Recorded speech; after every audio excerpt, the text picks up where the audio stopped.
So about installing and running the package. This is a list of dependencies that are standard ROS dependencies. I'll assume that most users using this package would already have them.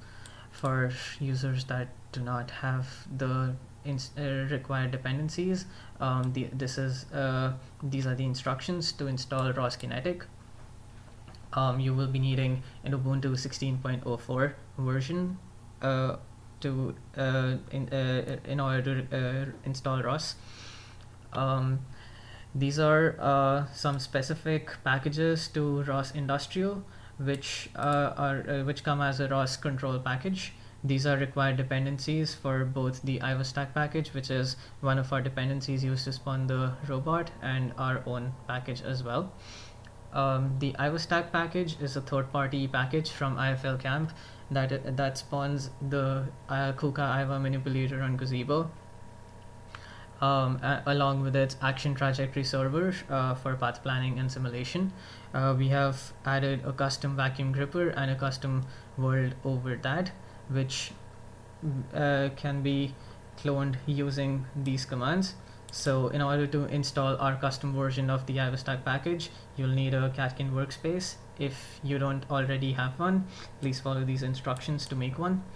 Once you have a Catkin workspace, you go into the source directory of your workspace, clone our custom IIWA stack GitHub repository, and build it.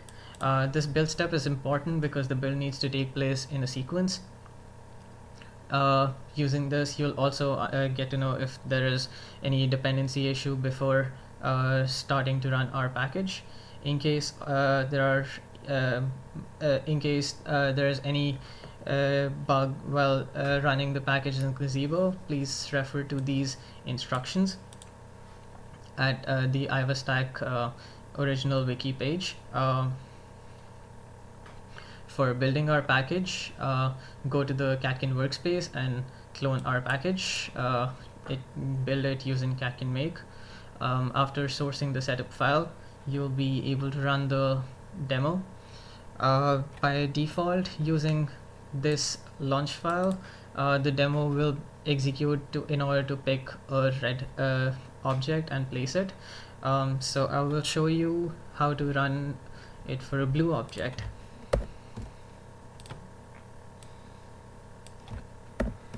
That is my workspace. I sourced the setup file. Now I execute the launch file for the blue object.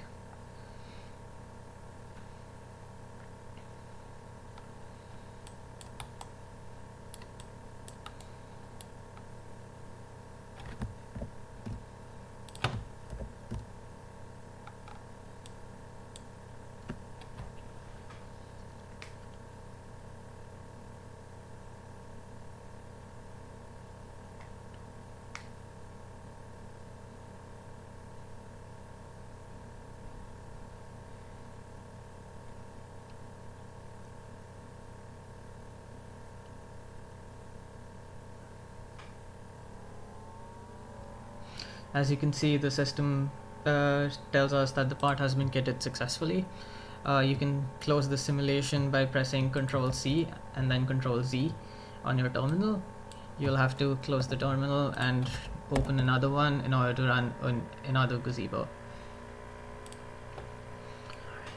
The system also has the option of recording a ROS-bag file, which basically records all the topics messages that are being published by ROS in real time, in the real-time simulation, and this can be played later on without the need of running the simulation. By default, the recording of the ROS-bag file has been disabled. In order to enable it, you'll have to launch the demo using this record parameter as true. To play the launch file in a separate terminal window, open run ROS-core.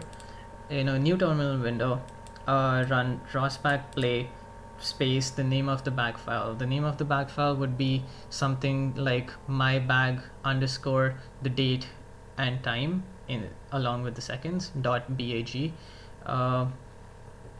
This gets stored inside the kitting cell packages root directory. The system uses two services, one to toggle the vacuum gripper. These can be activated independently using the terminal as well. So if the ROSBAG file is playing and you need to try turning on or off the gripper, you can always independently call the service from a terminal window. In order to launch the IIWA stack package independently without the kitting cell, you can source the workspace and run this command. This will spawn the camera, the overhead camera, the table, the objects, and the robot along with the vacuum gripper. The system was tested using two types of tests, level 1 tests and integration tests. For classes like Kuka and grip class, level 1 tests were used as the Kuka class mainly depends on KDL, and testing was done to check the implementation of KDL, and simulation was not necessary. Grip class is just a service, and the tests check for feedback from that service. For perception class, integration to Gazebo was necessary, as the image that was coming in real time had to be tested for color segmentation. For this, headless Gazebo was executed using an integrated test from the test node itself. For running the tests, go to the Catkin workspace and execute this the catkin make run test command.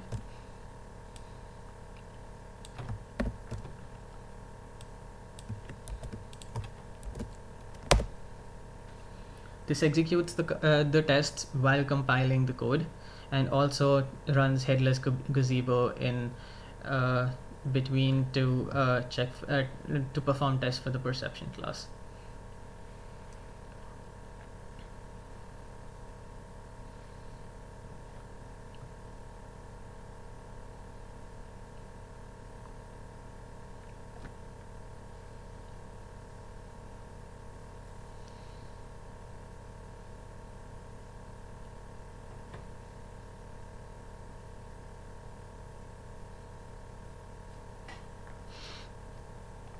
As you can see, all 15 tests have passed.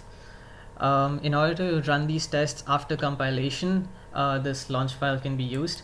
After sourcing the setup file for the workspace,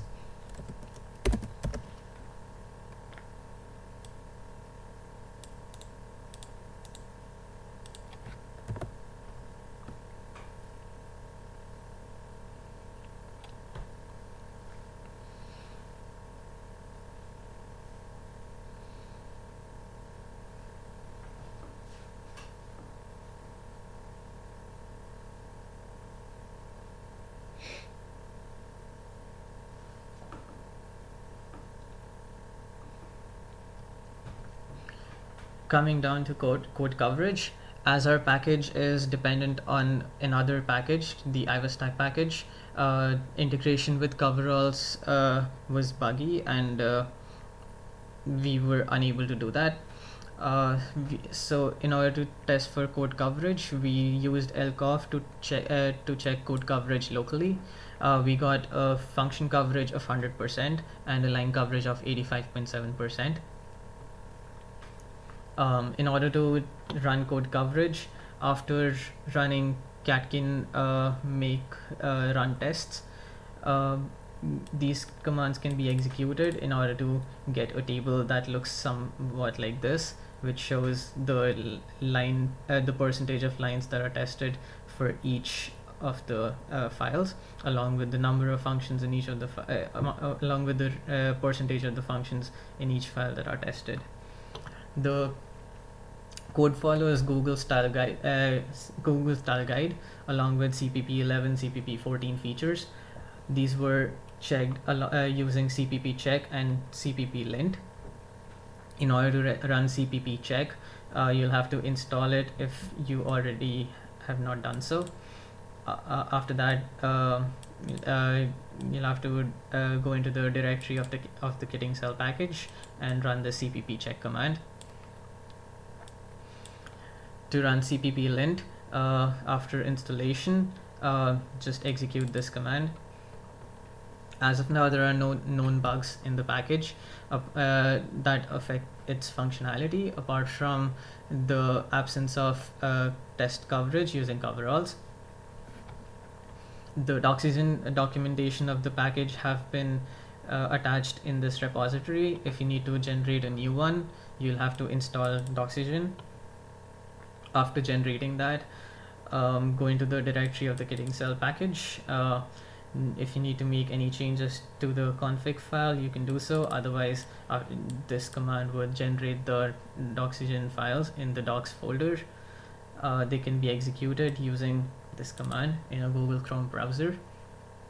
The package comes with an LGPU version 3 license.